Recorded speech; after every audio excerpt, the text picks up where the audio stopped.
Okay, hi everybody. Today I want to talk a little bit about the supercharger in the Eaton supercharger in the Kawasaki 300 and 310. There's my 300 down there. I've done many videos on it. It's got the Eaton supercharger. I read a lot of guys on the forums say, I want to change my oil every 50 hours or something in the supercharger.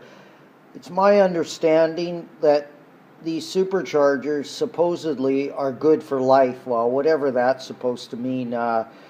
Corey down in Australia, I think he's coming up to 200 hours on his. I'm not sure if he's changed the oil, but his impression, and a lot of guys' impression, is you just leave the supercharger. But having said that, personally, and it's a personal opinion, when I get around 200 hours, I'll probably think about pulling my supercharger out and changing the oil. Maybe 300 hours, I'm not sure, but I'll definitely pull it out at some time. So what type of oil? Let's put this needle bearing grease off to the side. This is AC Delco Supercharger Oil, and you'll notice, I don't know how clear it's coming in, it's 4 ounces.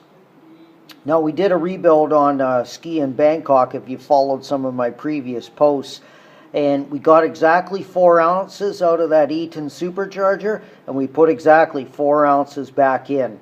The supercharger had to come out of the ski. There's just really no way to get the oil out while the supercharger is in the ski. Maybe you could use kind of some type of suction unit, but be very careful, is my opinion. If you do suck it out and try to do it with the supercharger left in the ski, be darn sure that whatever you take out, you replace. In other words, if you get 3.5 liters or ounces out, then you can only put in 3.5 ounces, if you follow me. If you get exactly 4 ounces or maybe 4.1, something like that, that's what you put back in. Again, that's my opinion. That's exactly what we got out, 4 ounces. I've done quite a bit of research on it, and obviously these are 4-ounce containers. So when we get to that stage of 200 or 300 hours of changing the oil in the supercharger, if we feel it's necessary, obviously there's AC Delco, and there's also GM. If you look at this part number, the AC Delco starts with a 10, ends with 41, but the number under it is actually a GM number, so it's the same oil. Here's your AC Delco, and you'll see a bottom number ends in 82. Don't know how clear that's coming in. Well, let's go to Eaton, and there you are. There's your GM supercharger oil, and that's the bottom number that starts 1, 2, 3, 4, and then ends in 2. So they're both interchangeable, and they're both, interestingly, 4 ounces. Anyways, talking about superchargers, if I'm going to change my oil in my supercharger, I'm going to pull my supercharger out. That's how I'm going to do it. And there's a couple needle bearings in there. Nothing to do with the oiled part. It's at the other end of the rotors. One end of the rotors inside the supercharger with the gears, the outside case has oil in it, and past that is your pulley. So if your pulley's at this end, going to that end of the supercharger, it's got 2 needle bearings. You may want to consider changing them, or at the very minimum, greasing them. This is proper RHEO Temp 500, Real Temp 500. That's the actual Eaton supercharger needle bearing grease for this supercharger. I would grease them, but for $100 for the needle bearings and whatever it costs to have them pulled out and put back in, I would probably change the needle bearings at that time. They're high spinning bearings. I just bought the grease. My friend and myself got a tube of it here in Thailand. So if I'm going to change the oil at 200 or 300 hours, I'm probably going to change my needle bearings, because they're only about $100. And where do you get those? If you go to the Kawasaki parts list, I don't think you're going to find anything like that. Supposedly non-serviceable, but actually it is. These are the good guys at John Bond Performance, or in Algona, Iowa. Good guys, have dealt with them. That's where we got our needle bearings before for my friend's ski. There's his email, john@johnbondperformance.com. You can find them all over the internet.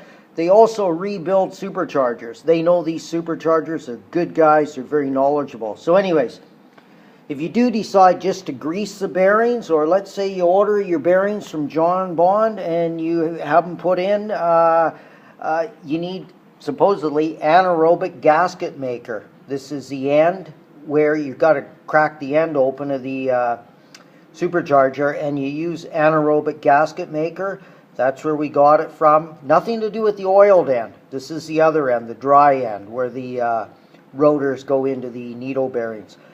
John Bond had this anaerobic gasket maker. That's where we got it. You could get it through John Bond or Permatex. So that's the decision. If you're in the U.S. or something, that doesn't matter anywhere in the world really. If let's say 200 or 300, let's say 300 hours. 300 hours on a high spinning supercharger, I would change the needle bearings. You could just go in and slap some grease in there. According to John, that's a no-no. He says you should change them, and he does complete rebuilds. So that's the way I would go. So that's the debate. Would I change my oil every 50 hours? No. In my supercharger, no. I mean, up to you. I mean, if you can find a way to suck it out, by all means. But yeah, at this stage, I would say I think it's overkill. And this is John Bond's website.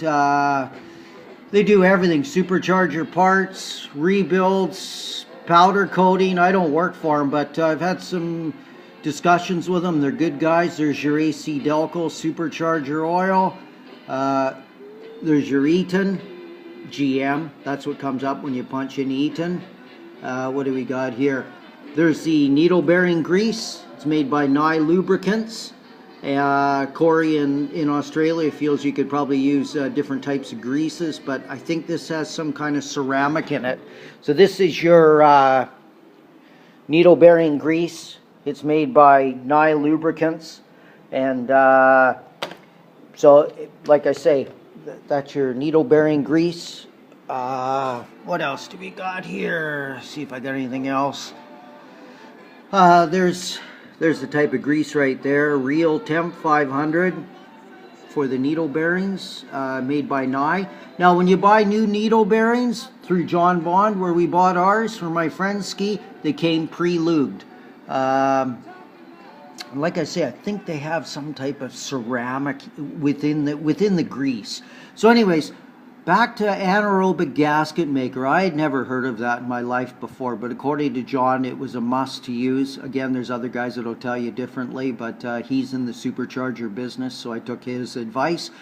This is what anaerobic gasket maker is. Anaerobic gasket maker is a single compound, medium strength, thiotropic anaerobic sealant that cures rapidly. The product cures when confined in the absence of air between close-fitting aluminum surfaces. So that, and here you are. Here's the inside of your supercharger. So the oil is at that end, not this end. At this end. I'm backwards. Anyways, here's the needle bearings. Unless you know what you're doing, do not try to pull them out yourself. Do not try to press them in yourself. Have a professional put those in. Like I say, they're only about $100 US for the needle bearings. And when they wear out, obviously the rotors are going to start hitting the casing here. If you're going to go to the trouble of taking this end off, this is where the anaerobic gasket maker goes, around here.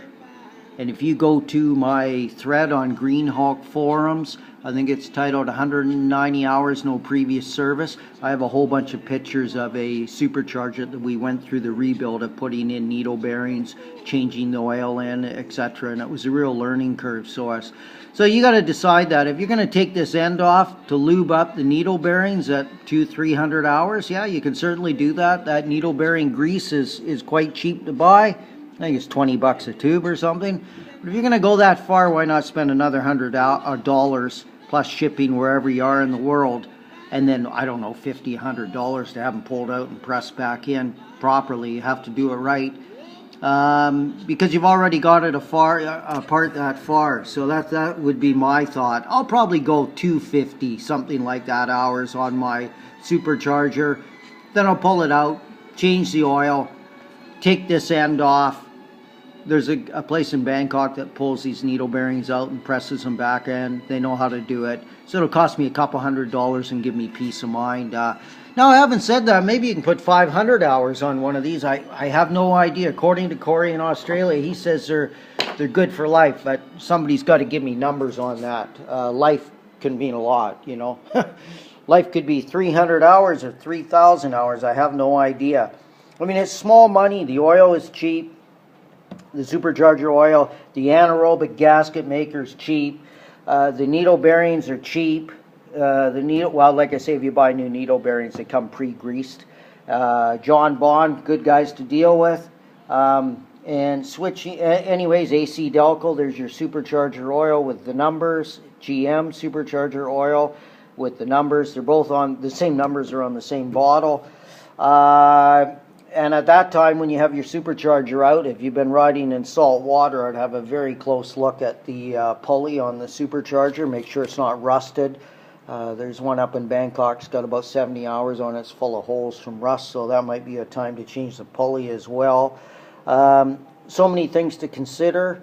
You know, in my opinion, I had a lot of Sea-Doos, as people know.